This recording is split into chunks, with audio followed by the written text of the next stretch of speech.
ტაილანდში მოგზაური ტურისტების უმეტესობა ჩამოდის აქ მცირე დროით. ისვენებენ, მზეს ეფიცხებიან და შემდეგ უკან ბრუნდებიან თავიანთ ქვეყანაში. მაგრამ მე ასე არ მოგცეულობ. აქ ჩამოსვლისას ერთადერთი მისია მქონდა. მეცხოვრა დიდი ხნით როგორც ადგილობრივს. გამოვიდა რომ ერთ თვეზე მეტი გავატარე ამ ქვეყანაში. გამოვიცვალე 3 ქალაქი და გავეცანი ადგილობრივ კულტურას. ამ ვიდეოში კი გაგიზიარებთ ამ ჩემი ტაილანდური ცხოვრებიდან პატარა მონაკვეთებს. მაგრამ მანამდე საინტერესოა. საერთოდ რატომ ვაკეთებ ამ ყველაფერს? სანამ აზიაში სამოგზაუროდ წამოვიდოდი, გადავწყვიტე რომ დამეტოვებინა კომფორტის ზონა. დამეტოვებინა ყველაფერი ნაცნობი და ბოლომდე გადავშვებულიყავი ჩემთვის სრულიად უცხო გარემოში. თან მოგზაურობა ყოველთვის მიყვარდა. ამიტომ ავდექი და სრულიად მარტო ჯერ ჩავედი მალაიზიაში. იქ ჩემ დიდი ხნის ოცნება ავიხდინე და ვიდეოც მიდევს ამავე არხზე. და შემდეგ მალაიზიიდან ჩამოვედი ტაილანდში. თავდაპირველად ტაილანდის ჩრდილოეთით, ქალაქ ნანში დავედგი ბინა. ეს ამ ქალაქის ღამის ბაზარია.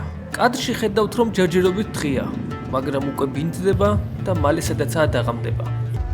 ყოველ შაბათ-კვირას ადგილობრივებს გამოაქვთ შუა ქუჩაში, როგორც საჭმელები, ასევე ტანსაცმელი და აქსესუარები გასაყიდად.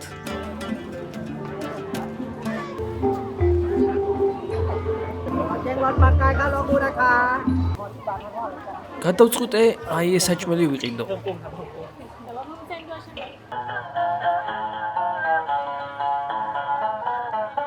საკვების ყიდვის შემდეგ აქვე არის სპეციალურად გამოყოფილი სივრცე, სადაც ხალხი პირდაპირ აი ამ ხალეჩებზე სხდება და მიირთმევენ საჭმელს. აი ესეთი რაღაც უდევს და მასე ჭამენ.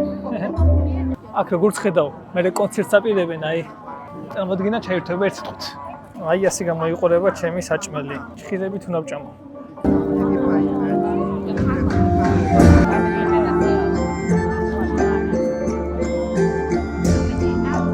პირველად უნდა გავსინჯო კრევეტი. აბა როგორი გემოიქნება.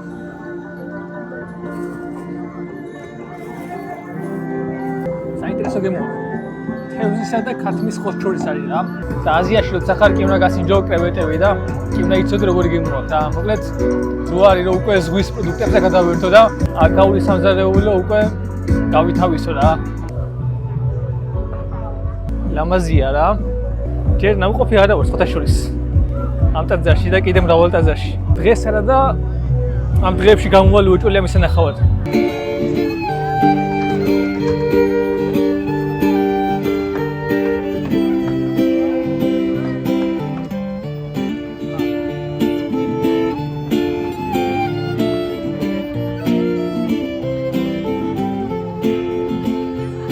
შემდეგი დავჭამო ახლა ვფიქრობ.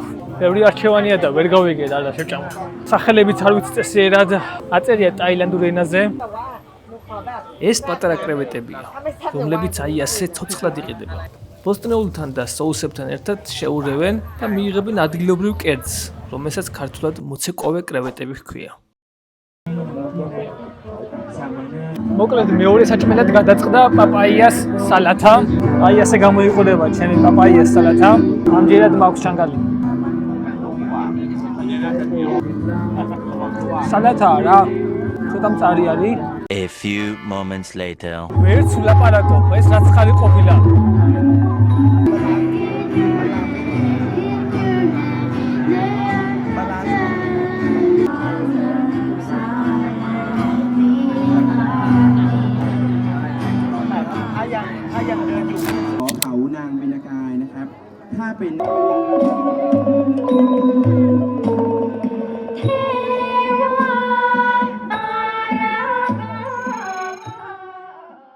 ერთ-ერთ ტაძარში მიმავალს ბავშვებმა მიცნეს, რომ არ ვიყავი ადგილობრივი და მომისალმნენ.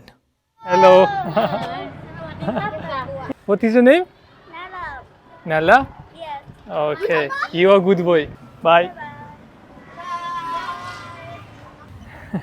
ძალიან საყვარლები არიან. პირველი რომელიც დავათვალიერე, აი ეს ეკლესიაა. უბრალოდ შეხედეთ რა ლამაზია. სულ თეთრებში რო არის გარედან. ძალიან უხდება თეთრი ფერი. ნახეთ რა ლამაზია უბრალოდ. საოცარი სიმშვიდე არის. ასე გამოიყურება ტაძარი უკვე შიგნიდან.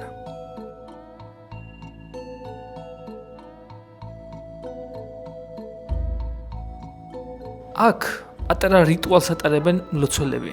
ყიდულობენ აი ამ ფერად ნაჭერს აქვე ეკლესიის ეზოში, შემდეგ აი ასე ახვევენ და საბოლოოდ ჯერათ რომ ეს რიტუალი მათ მოუტანთ კარგ ბედს და იღბალს. მოდი ახლა ტაძრის ეზო დავათვალიეროთ.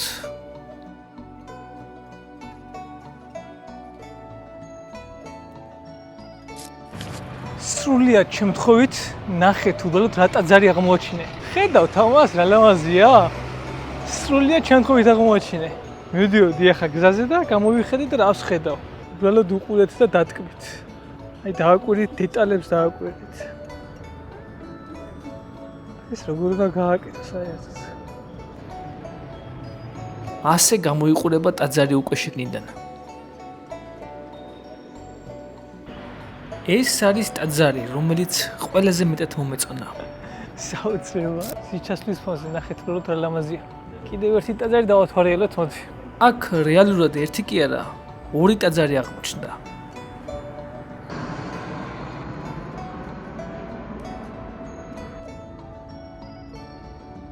ამის შემდეგ კიდევ უამრავი ტაძარი ვნახე, რომლებიც უკვე ერთმანეთის მსგავსები იყო.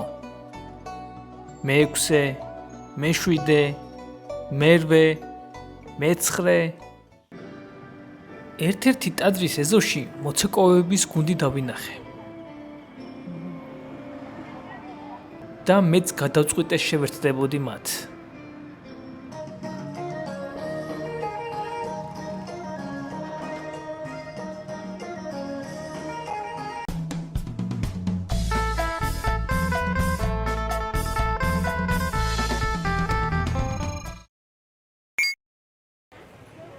ეს უკვე დილის ბაზარია. ჩვეულებრივი ბაზრისგან იმით განსხვავდება, რომ აქ გაყიდვას ძალიან ადრე იწყებენ და დილის 8 საათზე უკვე ყველა დახლი დაკეტილია.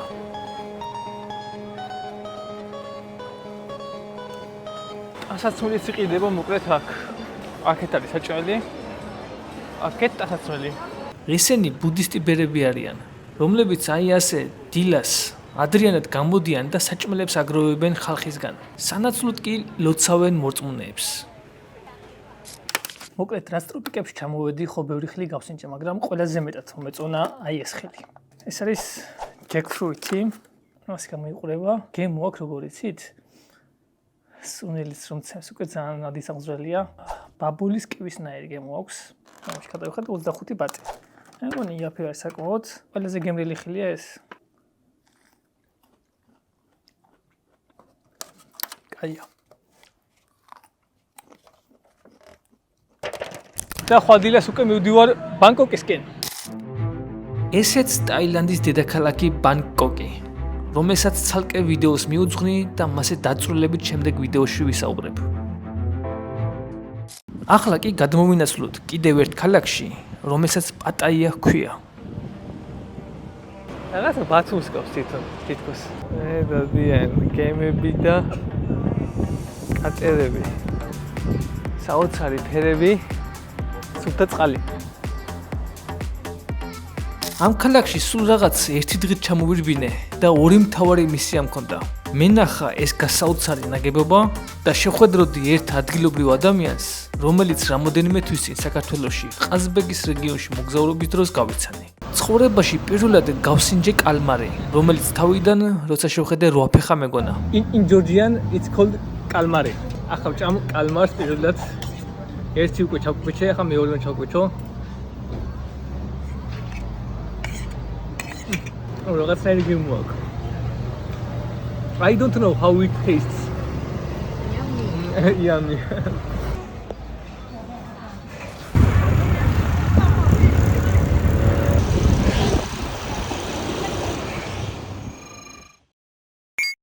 და ამასობაში მოვადექით შენობას, რომელიც მთელ ტაილანდში ყველაზე მეტად მომეწონა.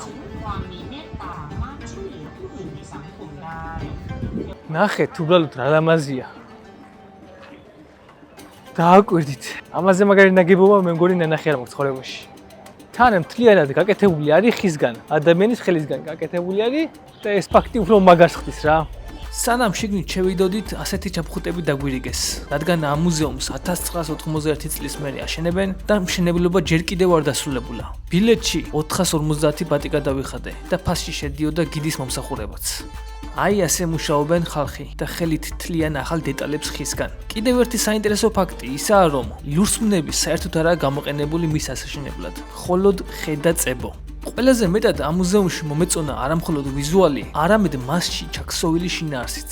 თუ რატომ ააშენეს მისმა შემქმნელებმა საერთოდ იგი? მთავარი მესიჯი კი ასეთია. ადამიანები მივესწრაფით მატერიალური კეთილდღეობისაკენ, სოციალური სტატუსისაკენ, მაგრამ პროცესში გვავიწყდება მნიშვნელოვანი რაღაცეები. ის რომ ამ სამყაროს მოვევლინეთ ხელცერიელები და ასევე ხელცერიელები წავალთ აქედან. მაგრამ ჩვენგან ყოველი კარგი და ცუდი მოქმედება რჩება სამუდამოდ. ის რომ პატივივცეთ მას, ვინც იმსახურებს, გავუწოდოთ დახმარების ხელი, ვეცადოთ ვისწავლოთ სიკვდილამდე, ვიზრუნოთ ოჯახზე, ვიყოთ წარმატებული ღირსებით, არასოდეს დავნებდეთ იმ გზაზე, რაც გულისიღრმეში გვინდა და ასე შემდეგ. კიდევ ბევრი სხვა იდეა შეიძლება დაიჭიროს ადამიანმა.